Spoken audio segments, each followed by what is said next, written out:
Stay tuned to Kids Corner and set free from all tensions and worries.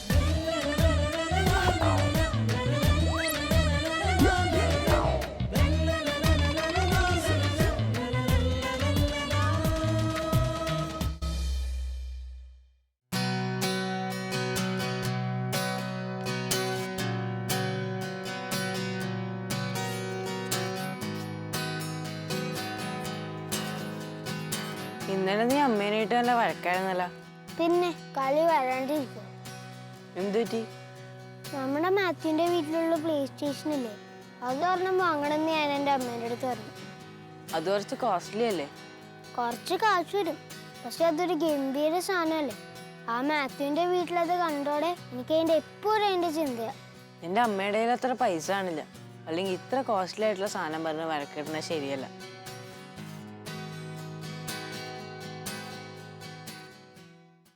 Praise God. ഇന്നത്തെ kids കോർണറിലേക്ക് എൻ്റെ എല്ലാ കൂട്ടുകാർക്കും സ്വാഗതം.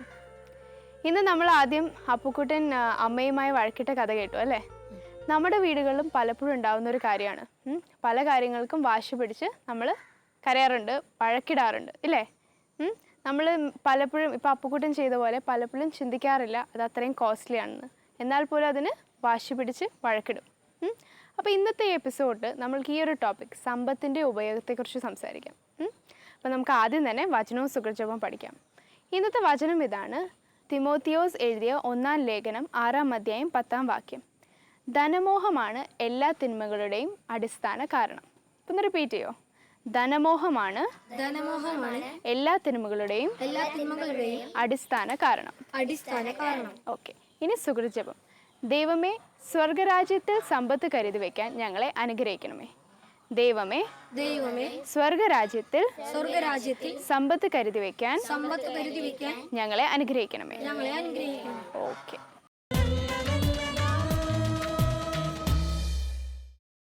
സമ്പത്ത് ദൈവമാണോ നമുക്ക് തരുന്നത്? തീർച്ചയായും ഈ ലോകത്തിൽ സന്തോഷത്തോടെ ജീവിക്കാനും ഉത്തരവാദിത്തത്തോടു കൂടെ കൈകാര്യം ചെയ്യാനും ദൈവം നമുക്ക് ദാനമായി നൽകുന്നതാണ് സമ്പത്ത്. പൗലോസ് ചോദിക്കുന്നില്ലേ, ദാനമായി ലഭിച്ചതല്ലാതെ നിങ്ങൾക്ക് എന്തുണ്ട്? ഈ ലോകത്തിൽ ധനം സമ്പാദിക്കാൻ ആവശ്യമായ കഴിവുകൾ പോലും ദൈവമാണ് നമുക്ക് നൽകുന്നത്. അതുകൊണ്ട് ദൈവം നൽകുന്ന ഈ ലോകത്തിൽ സമാധാനത്തോടെ മറ്റുള്ളവരുമായിട്ട് പങ്കുവെച്ച് സന്തോഷത്തോടെ ജീവിക്കാൻ ദൈവം നമുക്ക് നൽകുന്ന ദാനം, സമ്മാനമാണ് നമ്മുടെ സമ്പത്ത്. എനിക്ക് കിട്ടുന്ന പോക്കറ്റ് മണി എനിക്ക് ഇഷ്ടമുള്ള രീതിയിൽ ചെലവഴിച്ചൂടെ? അങ്ങൾ പറഞ്ഞല്ലോ, ദൈവം തന്ന ദാനമാണ് നമ്മുടെ സമ്പത്ത്. നിങ്ങൾ പറഞ്ഞല്ലോ.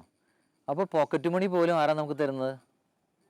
ദൈവമാണ് തരുന്നത്. നമ്മുടെ ബന്ധുക്കളിലൂടെ, ഗ്രാൻഡ് പാരൻസിലൂടെ ദൈവമാണ് നമുക്ക് പോക്കറ്റ് മണി തരുന്നത്.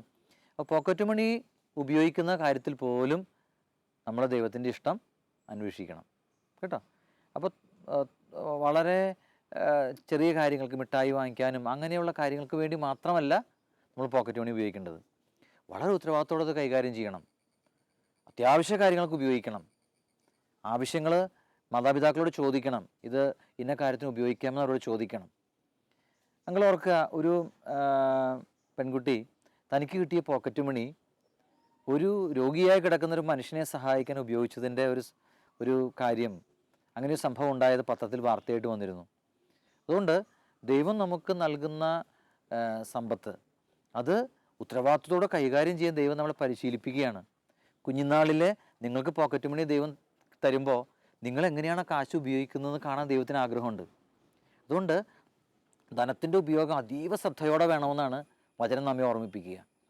നിങ്ങൾക്ക് ഓർമ്മയില്ലേ, ധനമോഹമാണ് ഈശോയുടെ ശിഷ്യനായ യൂദാസ് ഈശോ ഒറ്റിക്കൊടുക്കാൻ കാരണമായതോ ധനമോഹമായിരുന്നു. നിങ്ങൾക്കറിയാം, ഓർമ്മയില്ലേ സംഭവം? ഈശോനെ ഒറ്റിക്കൊടുത്തു. അതുകൊണ്ട് കാശിൻ്റെ ഉപയോഗം, നമുക്ക് കിട്ടുന്ന പോക്കറ്റ് മണി പോലും നമ്മൾ വളരെയധികം ശ്രദ്ധയോടെ ദൈവഹിതമനുസരിച്ച് ഉപയോഗിക്കാനായിട്ട് ദൈവം ആഗ്രഹിക്കുന്നു കേട്ടോ. പള്ളിയിൽ നേർച്ചയിടുന്നത് കണ്ടിട്ടുണ്ട്. എന്തിനാണത്? അങ്ങ് പറഞ്ഞതുപോലെ ദൈവം ദാനമായി തന്ന ഈ സമ്പത്തിൻ്റെ ഒരു ഓഹരി ദൈവം നമ്മളെ തിരിച്ചാവശ്യപ്പെടുന്നുണ്ട്. മലാക്കി പ്രവാചകൻ്റെ പുസ്തകത്തിലൊരു ഭാഗം ഇനി വായിക്കുക. ദശാംശം കലവറയിലേക്ക് കൊണ്ടുവരുവിൻ, എൻ്റെ ആലയത്തിൽ ഭക്ഷണമുണ്ടാകട്ടെ. അപ്പോൾ ദൈവം നമുക്ക് ദാനമായി നൽകുന്ന ഈ സമ്പത്തിൻ്റെ ഒരു ഓഹരി ദൈവരാജ്യത്തിൻ്റെ വളർച്ചയ്ക്ക് വേണ്ടി, സുവിശേഷം മറ്റുള്ളവർ അറിയാൻ വേണ്ടി, നന്മ പ്രവർത്തികൾക്ക് വേണ്ടിയൊക്കെ നമ്മൾ മാറ്റിവെക്കേണ്ടതുണ്ട്. നിങ്ങളുടെ പോക്കറ്റ് മണിയുടെ ഒരു ഓഹരി പോലും നിങ്ങൾ തമ്പുരാൻ ദൈവത്തിന് കൊടുക്കണം. അങ്ങനെ കൊച്ചുനാളിൽ നമ്മൾ പഠിക്കണം. ഇങ്ങനെയുള്ള ഈ കൊടുക്കലാണ് നമ്മൾ സഭയെ വളർത്തുന്നത്. ഇന്ന് ലോകത്ത് നടക്കുന്ന അനേകം നന്മകൾ അനേകർ ഇങ്ങനെ സമ്പത്ത് കൊടുക്കുന്നതിൻ്റെ ഭാഗമായിട്ട് കിട്ടുന്നതാണ്. പഴയ നിയമത്തിൽ പറയുന്നൊരു ആശയമാണ് ദശാംശം. നമുക്ക് കിട്ടുന്ന വരുമാനത്തിൻ്റെ 1/10 നമ്മൾ ദൈവത്തിന് കൊടുക്കാനായിട്ട് പ്രവാചകൻ ആവശ്യപ്പെടുന്നു. എന്നിട്ട് പ്രവാചകൻ തന്നെ അവിടെ എഴുതി വച്ചിരിക്കുക, ദൈവം നിങ്ങൾക്കായി സ്വർഗ്ഗകവാടങ്ങൾ തുറന്ന് അനുഗ്രഹങ്ങൾ വർഷിക്കുകയില്ലെന്ന് പരീക്ഷിക്കുവിൻ. അപ്പോൾ നമ്മൾ ഈ ദശാംശം കൊടുക്കുമ്പോൾ നമുക്ക് കിട്ടുന്ന സമ്പത്തിൻ്റെ 1/10 ദൈവത്തിന് കൊടുക്കുമ്പോൾ ദൈവം നമ്മളെ അനുഗ്രഹിക്കുമെന്നാണ് പ്രവാചകൻ നമുക്ക് നൽകുന്ന ഒരു സന്ദേശം. അതുകൊണ്ട് പോക്കറ്റ് മണിയാണെങ്കിലും നമുക്ക് ഏതെങ്കിലും തരത്തിൽ നമ്മുടെ കയ്യിൽ സമ്മാനമായിട്ടോ മറ്റു രീതികളിലോ കാശ് വരുമ്പോൾ, സമ്പത്ത് വരുമ്പോൾ നമ്മളതിൻ്റെ ഓഹരി ദൈവത്തിന് കൊടുക്കാനായിട്ട് കുഞ്ഞുനാളിലെ പരിശീലിക്കണം കേട്ടോ. അതുകൊണ്ട് നേർച്ചയിടുന്നതും ഇങ്ങനെ ദൈവത്തിനായി കൊടുക്കുന്നതുമെല്ലാം ദൈവരാജ്യത്തിൻ്റെ വളർച്ചയ്ക്ക് വേണ്ടിയാണെന്ന് നിങ്ങളെപ്പോഴും ഓർക്കണം. അങ്ങനെയാണ് ഈ സഭ മുൻപോട്ട് പോകുന്നത്, ദൈവരാജ്യം വളരുന്നത്. അപ്പോൾ നിങ്ങളും വലുതാകുമ്പോൾ, നിങ്ങൾ വലിയ സമ്പന്നരാകുമ്പോൾ നിങ്ങളുടെയും സമ്പത്തിൻ്റെ ഒരു ഓഹരി പുതിയ നിയമത്തിൽ പറയുന്നത് അതിൽ കൂടുതൽ കൊടുക്കാനാണ്, പകുതി കൊടുക്കാനൊക്കെയാണ് പറയുന്നത്. അവിടെ ദൈവം ആഗ്രഹിക്കുന്ന അത്രയും ദൈവം പ്രേരണ നൽകുന്നതനുസരിച്ച് നമുക്ക് ദൈവത്തിനായിട്ട് കൊടുക്കാൻ സാധിക്കും. എൻ്റെ ആഗ്രഹം വലുതാകുമ്പോൾ കുറേ പണം ഉണ്ടാക്കണമെന്നാണ്. ഇത് തെറ്റാണോ? അങ്ങൾ പറഞ്ഞല്ലോ, ദൈവമാണ് നമുക്ക് സമ്പത്ത് തരുന്നത്. ഇപ്പോൾ ധനം സമ്പാദിക്കാൻ പോലും നമ്മളെ സഹായിക്കുന്ന ആരാണ്? ദൈവമാണ്. അപ്പം നല്ല രീതിയിൽ ദൈവം ആഗ്രഹിക്കുന്ന രീതിയിൽ പണം സമ്പാദിക്കുന്നത് അതിൽ തന്നെ തെറ്റല്ല. പക്ഷേ പണം സമ്പാദിക്കലാകരുത് നമ്മുടെ ഒന്നാമത്തെ ലക്ഷ്യം. നമ്മുടെ ജീവിതത്തിൻ്റെ ഏറ്റവും വലിയ ലക്ഷ്യം എന്താ? നമ്മളെല്ലാവരും സ്വർഗത്തിൽ എത്തിച്ചേരുക, നിത്യജീവിതത്തിലേക്ക് എത്തുക. നിങ്ങൾ ബൈബിളിൽ വായിക്കുന്നില്ലേ ഒരു ഭോഷനായ ധനികനെ കുറിച്ച്? ഈ ലോകത്തിൽ സമ്പന്നനായ ആ ധനികൻ ഒരിക്കലും സ്വർഗരാജ്യത്തിൽ സമ്പന്നനാകുന്നതിനെ കുറിച്ച് ആലോചിച്ചില്ല. അപ്പോൾ അവിടെ എഴുതി വെച്ചിരിക്കുക, ഈ രാത്രിയിൽ നിന്റെ ആത്മാവിനെ ദൈവം വിളിച്ചാൽ നീ സമ്പാദിച്ചതെല്ലാം ആരുടേതായി മാറും. അങ്ങനെ അവിടെ എഴുതി വച്ചിരിക്കുന്നു. അതുകൊണ്ട് ഈ ലോകത്തിൽ സമ്പന്നനാകാതെ നമ്മൾ സ്വർഗരാജ്യത്തിൽ സമ്പന്നനാകണം. അതുകൊണ്ട് പണം സമ്പാദിക്കുന്നതിൽ തന്നെ തെറ്റല്ല. പക്ഷെങ്കിലും നമ്മുടെ ഒന്നാമത്തെ ലക്ഷ്യം ദൈവത്തെ സ്നേഹിക്കുക, ദൈവത്തിൽ എത്തിച്ചേരുക എന്നുള്ളതാണ്. അപ്പം നമുക്ക് കിട്ടുന്ന സമ്പത്തും മറ്റ് ധനം എല്ലാം നമ്മൾ മറ്റു മനുഷ്യരുടെ കൂടെ നന്മയ്ക്ക് വേണ്ടി ഉപയോഗിക്കാൻ സാധിക്കണം. അതുകൊണ്ടാണ് ധനമോഹമാണ് എല്ലാ തിന്മയുടെ അടിസ്ഥാന കാരണമെന്ന് ദൈവം ഓർമ്മിപ്പിക്കുന്നത്. ഇന്ന് ലോകത്തിൽ കാശിനോടുള്ള ആർത്തിയും ഒക്കെ കൂടി ഒരുപാട് തിന്മ ചെയ്യുന്നവരെ നിങ്ങൾക്ക് കാണാൻ പറ്റും അല്ലേ? കൊച്ചു കൊച്ചു തെറ്റുകൾ ചെയ്യുന്നു, കാശിനു വേണ്ടി മോഷ്ടിക്കുന്നു, മറ്റു മനുഷ്യരെ കാശിനു വേണ്ടി കൊലപ്പെടുത്തുന്നു. ഇങ്ങനെയൊക്കെയുള്ള തിന്മകൾ ഇന്ന് ലോകത്ത് വർദ്ധിച്ചു വരുന്നുണ്ട്. അതുകൊണ്ട് ദൈവം ആഗ്രഹിക്കുന്ന രീതിയിൽ പണം സമ്പാദിക്കുകയും ദൈവത്തിന് ഇഷ്ടമുള്ള രീതിയിൽ പണം ഉപയോഗിക്കുകയും ചെയ്യാൻ ദൈവം പ്രത്യേകം നമ്മളെ ഓർമ്മിപ്പിക്കുന്നുണ്ട്. അതുകൊണ്ട് ദൈവം നമുക്ക് ദാനമായി നൽകിയ സമ്പത്ത്, നാളെ സമ്പന്നനാകണമെന്നുള്ള ആഗ്രഹമൊക്കെ നല്ലതാണ്. പക്ഷെ അതോടൊപ്പം ദൈവത്തിൽ ആശ്രയിക്കാൻ, ദൈവത്തിൽ നമ്മുടെ നിക്ഷേപം സ്വർഗത്തിൽ നിക്ഷേപം കരുതി വയ്ക്കുക. നിങ്ങൾ കേട്ടിട്ടില്ല, അങ്ങനെ വചനം കേട്ടിട്ടില്ലേ? നിങ്ങൾ സ്വർഗത്തിൽ നിക്ഷേപം കരുതി വയ്ക്കുക, കള്ളന്മാരത് കൊണ്ടുപോവില്ല അല്ലേ, കീടങ്ങൾ അത് നശിപ്പിക്കുകയില്ലെന്ന് നിങ്ങൾ വായിച്ചിട്ടില്ലേ? അതുകൊണ്ട് നമ്മളെപ്പോഴും ഈ ലോകത്തിൽ സമ്പന്നനാകുക എന്നുള്ളത് നമുക്ക് നല്ല രീതിയിൽ ചെയ്യാം. പക്ഷെ അതോടൊപ്പം തന്നെ സ്വർഗരാജ്യത്തിൽ സമ്പന്നനാകാനാണ് നമ്മൾ ഏറ്റവും കൂടുതൽ ശ്രദ്ധിക്കേണ്ടത്. ഓക്കെ? അതുകൊണ്ട് ദൈവം നമുക്ക് നൽകുന്ന സമ്പത്ത് ദൈവം ആഗ്രഹിക്കുന്ന രീതിയിൽ ഉപയോഗിക്കാൻ നമ്മളെ ദൈവം അനുഗ്രഹിക്കട്ടെ. നമുക്കതിനായിട്ട് പരിശ്രമിക്കാം. ഓക്കെ?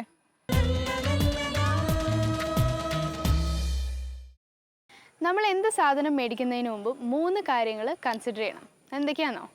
അത്യാവശ്യം, ആവശ്യം, അനാവശ്യം. ഇതിലാദ്യം പറഞ്ഞ അത്യാവശ്യം, ആ കാര്യങ്ങൾക്ക് കൂടുതൽ പ്രിഫറൻസ് കൊടുക്കണം അല്ലേ? കാര്യം നമുക്ക് വളരെ അത്യാവശ്യമാണ്. അടുത്തത് ആവശ്യം, ആ കാര്യങ്ങൾക്ക് നമ്മൾക്ക് വേണമെങ്കിൽ ക്ഷമയോടെ കാത്തിരിക്കാം. മൂന്നാമത് പറഞ്ഞ അനാവശ്യം, നമ്മൾ ആ ആഗ്രഹം ഉപേക്ഷിക്കാനുള്ളൊരു മനസ്സുണ്ടാവണം. അപ്പോൾ ഈ 3 കാര്യങ്ങൾ കൺസിഡർ ചെയ്തുകൊണ്ട് നമ്മൾക്ക് എന്തെങ്കിലും ഒരു സാധനം നമ്മൾ മേടിക്കുന്നതിന് മുമ്പ് ഇത് കൺസിഡർ ചെയ്ത് കഴിഞ്ഞാൽ നമ്മൾക്ക് നമ്മളുടെ സമ്പത്ത് വളരെ സെൻസിബിളായിട്ട് ഉപയോഗിക്കാൻ പറ്റും. കൂടാതെ ഈ അമ്മയായിട്ടുള്ള വഴക്ക് നമുക്ക് ഒഴിവാക്കാൻ പറ്റും. അപ്പോൾ ഇനി ചെയ്യൂ അങ്ങനെ. ഓക്കെ, അടുത്തത് നമ്മൾക്കൊരു ആക്ഷൻ സോങ് കാണാം. ഒന്നും കൂടെ വചനവും സുഖിച്ച ബൈറ്റ് പറയാം. തിമോത്തിയോസ് എഴുതിയ 1-ാം ലേഖനം 6-ാം അധ്യായം 10-ാം വാക്യം. ധനമോഹമാണ് എല്ലാ തിന്മകളുടെയും അടിസ്ഥാന കാരണം. Okay, ഇനി സുഖിച്ചവം. ദൈവമേ സ്വർഗരാജ്യത്തിൽ സമ്പത്ത് കരുതി വയ്ക്കാൻ ഞങ്ങളെ അനുഗ്രഹിക്കണമേ. ഓക്കെ.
അടുത്തത് നമ്മൾക്കൊരു കഥ കേൾക്കാം.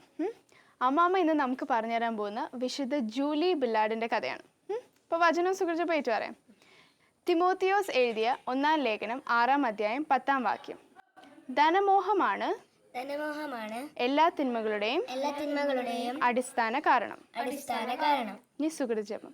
ദൈവമേ സ്വർഗരാജ്യത്തിൽ സമ്പത്ത് കരുതി വയ്ക്കാൻ ഞങ്ങളെ അനുഗ്രഹിക്കണമേ.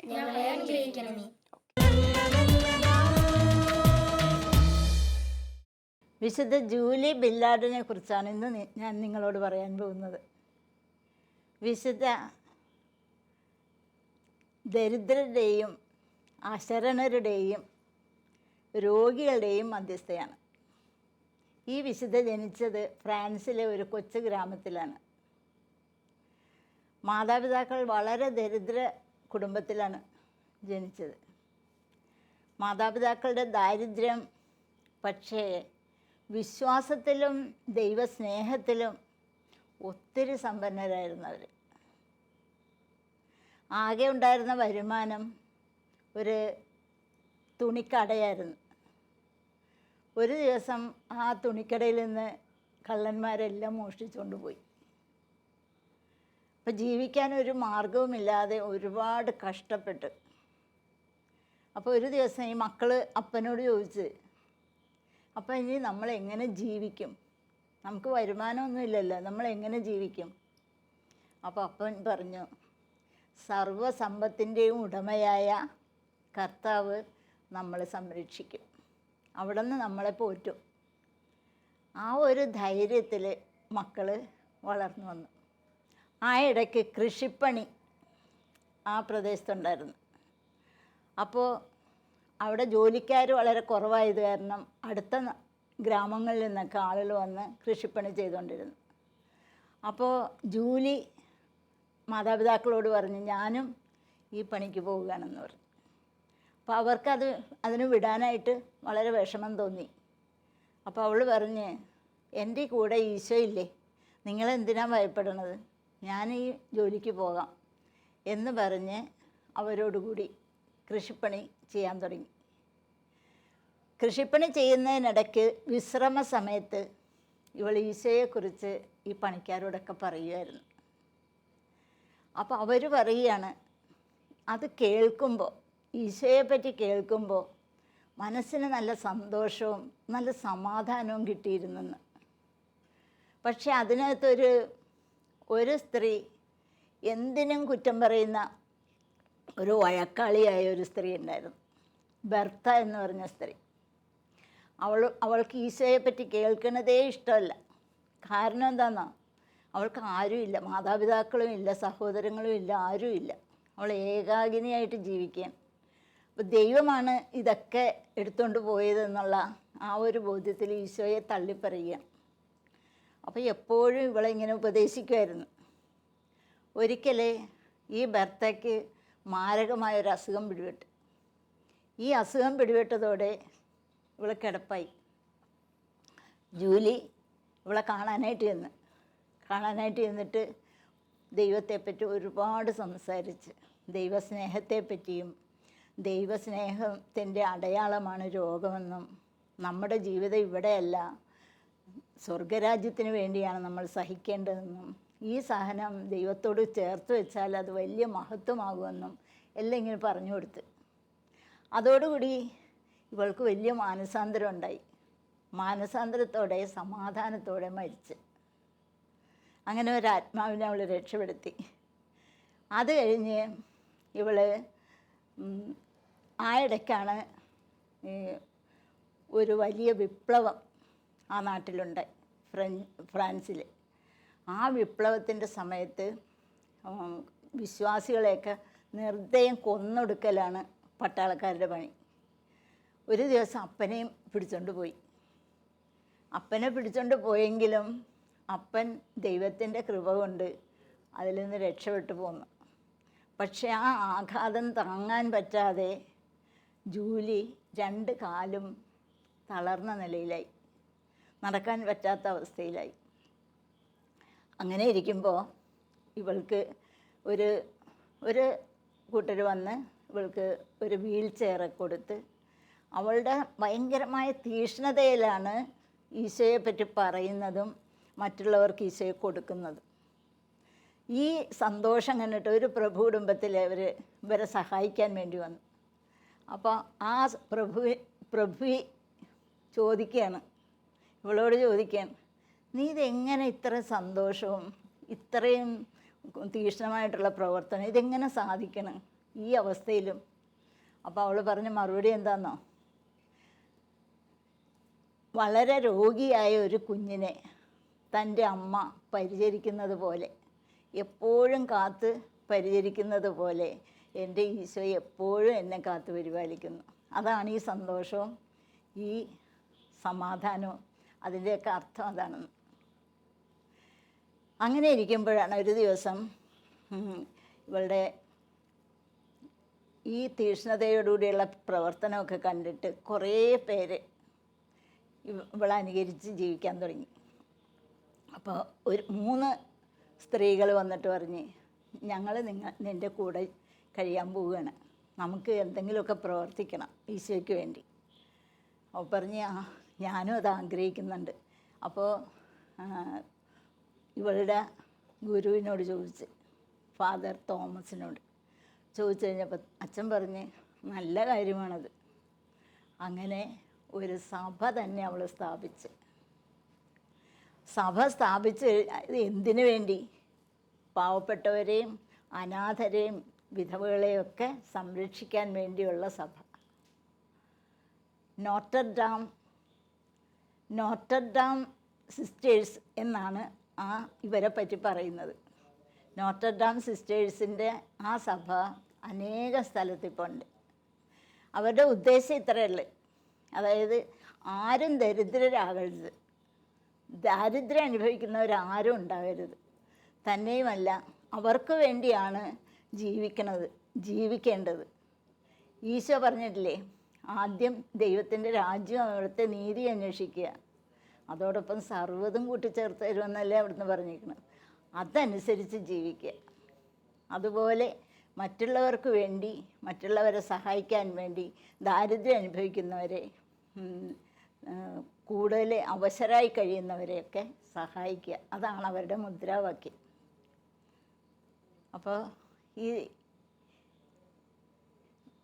ഈ സിസ്റ്ററിനെ ഈ വിശുദ്ധയെ അനുകരിക്കാൻ നിങ്ങൾക്ക് താല്പര്യമുണ്ടോ?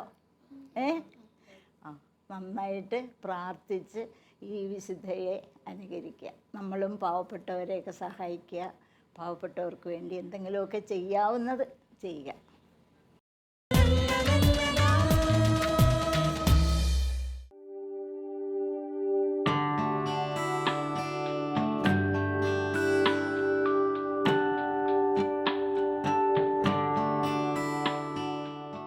കിഡ്സ് കോർണറിലെ അവസാനത്തെ ഭാഗം മിക്കപ്പോഴും നിങ്ങൾക്കൊരു പാരയായിരിക്കും അല്ലേ? ഇന്നത്തെ പാര നിങ്ങൾ സ്ഥിരം ചെയ്യുന്ന ഒരു കാര്യമല്ലേ? വഴി കൂടെ പോകുമ്പോൾ നിങ്ങളുടെ പേരൻസിനെ ചെവി നെറ്റാറുണ്ടല്ലേ, അത് വേണം ഇത് വേണം എന്നൊക്കെ പറഞ്ഞിട്ട്. പക്ഷെ അത് ചെയ്യുന്നത് ശരിയാണോ? നിങ്ങൾക്ക് ആവശ്യമുള്ള കാര്യങ്ങൾ എപ്പോഴും നിങ്ങൾക്ക് ചോദിക്കാം, പക്ഷെ അത് എല്ലാ സാധനങ്ങളും വേണമെന്നും പറഞ്ഞ് വാശി പിടിക്കരുത്. ചെയ്യോ ഇനി? അപ്പോൾ ഇനി നെക്സ്റ്റ് വീക്ക് കാണാം. അതുവരേക്കും ബൈ.